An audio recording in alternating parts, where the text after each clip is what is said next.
Hi! In this video, I'm going to demonstrate a CVaR optimization using the solver in Excel. I'm using the closing price of 5 assets from healthcare sector in Malaysia as my data. We need to find the number of scenarios that we will be using.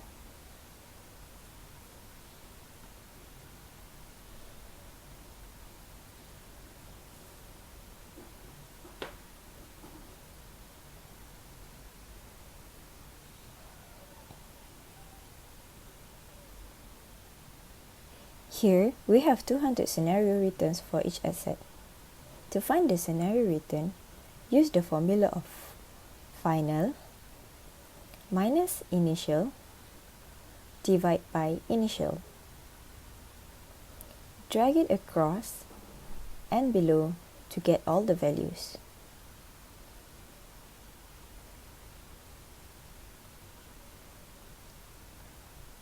To let us navigate easier, we can hide some rows by doing this.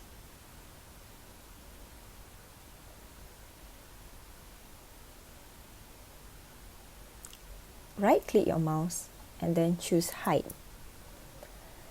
Now, we are going to calculate the average of each asset by using the average function.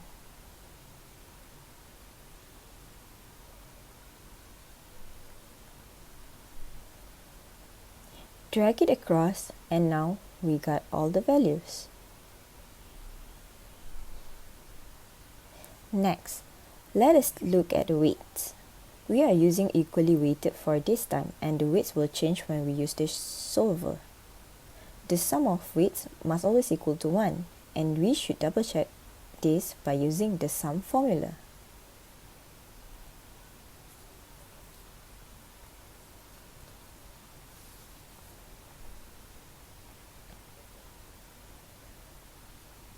Now, we are going to calculate the returns of assets under each scenario, which is the Rij.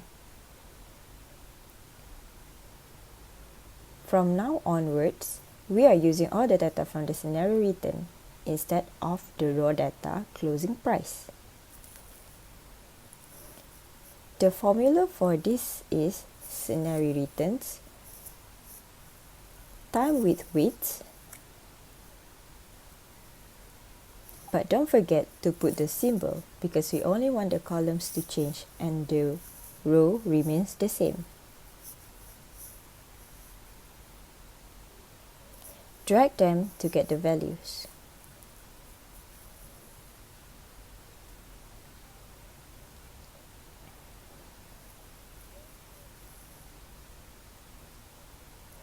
This is the CVaR formula that we will be using. First, we are going to find Rix, which is the sum of xj times Rij. We're going to use the sum function.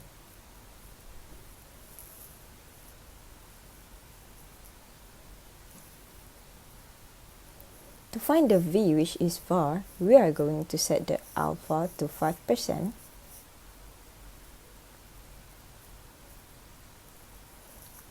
And the total scenario is 200. For the add position, we use the round function alpha times the total scenarios, comma 0. This is to make sure that the value that we will get is a whole number.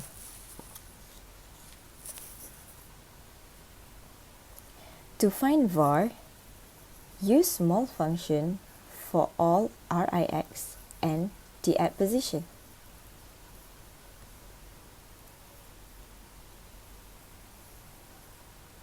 The var is located at the 10th position of the sorted Rix. Now we are going to find the maximum value of v minus Rix. Use the max function with var minus Rix, comma 0.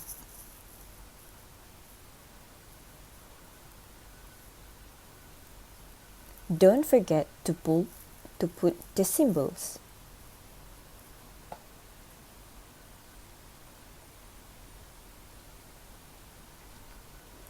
Pi is the equally probabilities, which is 1 over 200, our total scenarios. To calculate this, we are going to choose pi and times with the maximum value.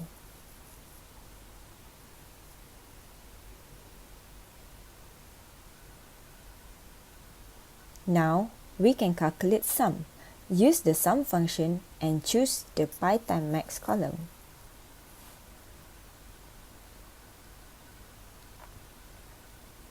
Finally, we can find the CVaR by dividing the sum with alpha and then minus the var.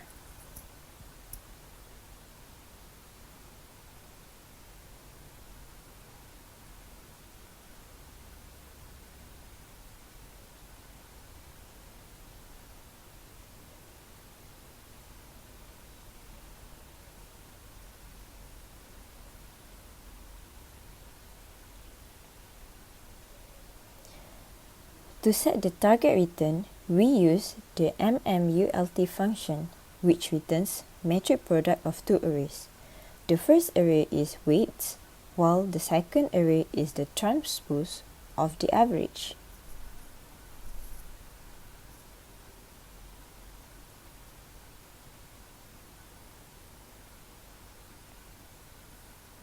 So here are the results for our equally weighted CVaR optimization. Now, we are going to minimize CVaR by using the solver. Go to the Data tab and choose Solver. For the objective, we are going to choose the CVaR. Set this to minimize. Now, for this, we will choose our weights.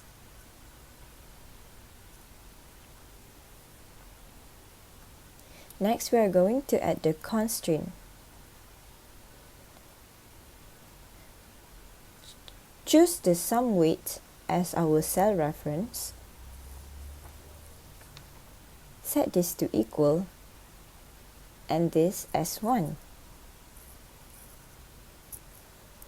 For next constraint, choose the target return as the cell reference. Set this to more and equal. The constraint is 0.01, depending on the target that you want.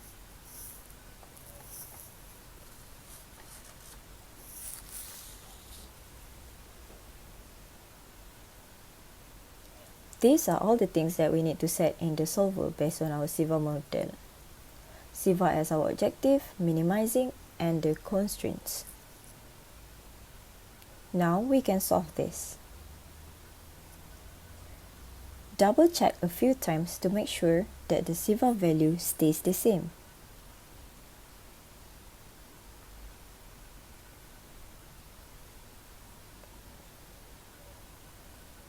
So this is our new CVaR, VAR,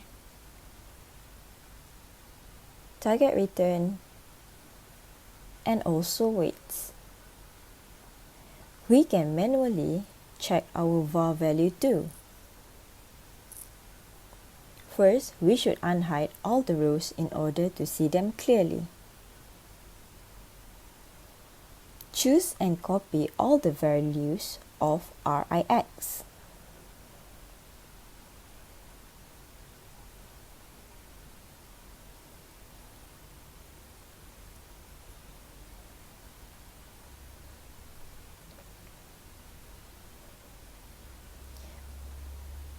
Paste it here by using the paste special values. Now right-click to sort from smallest to largest. To see this clearly, let's put the numbers here.